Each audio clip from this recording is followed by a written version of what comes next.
ಕರ್ನಾಟಕ ಅಗ್ರವಾರ್ತೆಯಲ್ಲಿ ಮತ್ತೊಂದು ಪ್ರಮುಖವಾದಂತಹ ಸುದ್ದಿ. ಬೆಳಗ್ಗೆಯಿಂದ ಸಾಕಷ್ಟು ಸದ್ದು ಮಾಡಿದಂತಹ ಸುದ್ದಿ ಇದು. ಅಯೋಧ್ಯೆಗೆ ಹೋಗೋ ರೈಲುಗಳನ್ನ ಹಾಗಾದ್ರೆ ಟಾರ್ಗೆಟ್ ಮಾಡ್ತಾ ಇದ್ದಾರಾ?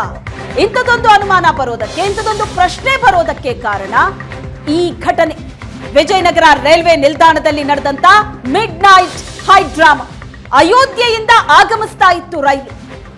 ಆ ರೈಲಿಗೆ ಹತ್ತಿದಂತಹ ಯುವಕರು ರಿಸರ್ವೇಶನ್ ಬೋಗಿಯನ್ನ ಹತ್ತಾರೆ.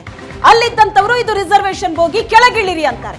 ಆಗ ಆ ಮುಸ್ಲಿಂ ಯುವಕ ಅಲ್ಲಿದ್ದವರಿಗೆ ಬೆದರಿಕೆ ಹಾಕಿದ್ದು ರೈಲಿಗೆ ಬೆಂಕಿ ಹಚ್ಚುತ್ತೀನಿ ಅಂತ.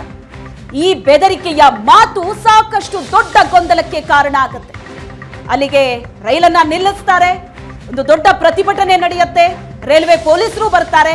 ಆ ಯುವಕನನ್ನ ಪೊಲೀಸರಿಗೆ ಒಪ್ಪಿಸ್ತಾರೆ. ಆದ್ರೆ ಪೊಲೀಸರು ಮಾಡಿದ್ದೇನು, ಆ ಯುವಕನನ್ನ ಬಿಟ್ಟು ಕಳಿಸ್ತಾರೆ. ಅದು ಕೂಡ ಬಹಳ ದೊಡ್ಡ ಆಕ್ರೋಶಕ್ಕೆ ಕಾರಣ ಆಗುತ್ತೆ. ವಿಷಯ ತಿಳಿತಾ ಇದ್ದಂತೆ ಅಲ್ಲಿರುವಂತಹ ಹಿಂದೂ ಕಾರ್ಯಕರ್ತರು ಕೂಡ ರೈಲ್ವೆ ಸ್ಟೇಷನ್ ಬರ್ತಾರೆ.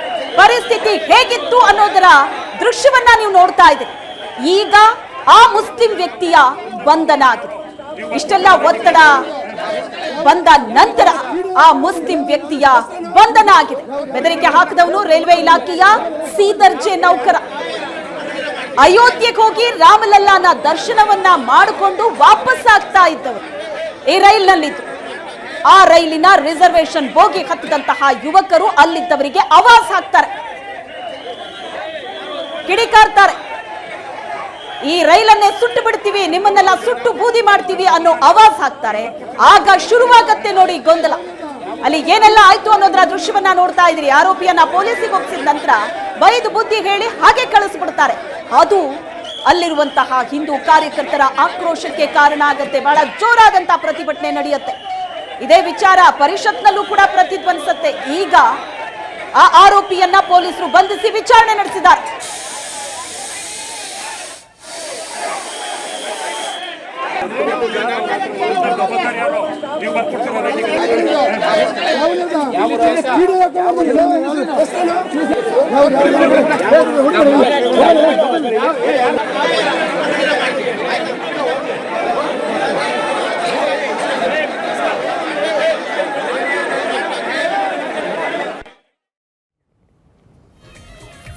ಎಸ್, ಈ ವಿಚಾರ ಬಹಳ ಜೋರಾಗಿ ಸದ್ದು ಮಾಡುತ್ತೆ.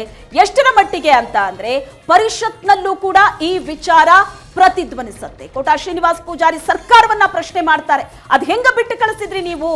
ಅಲ್ಲಿರುವಂತವರಿಗೆ ಆವಾಜ್ ಹಾಕಿದ್ರು, ಅಲ್ಲಿರುವಂತ ಹಿಂದೂಗಳಿಗೆ ಆವಾಜ್ ಹಾಕಿದ್ರು, ಅದ್ ಹೇಗ್ ಸುಮ್ಮನಿದ್ರಿ ಅಂತ.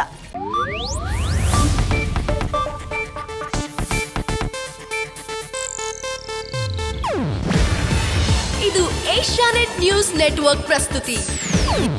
ನೀವು ನೋಡ್ತಿದ್ದೀರಾ ಏಷ್ಯಾನೆಟ್ ಸುವರ್ಣ ನ್ಯೂಸ್.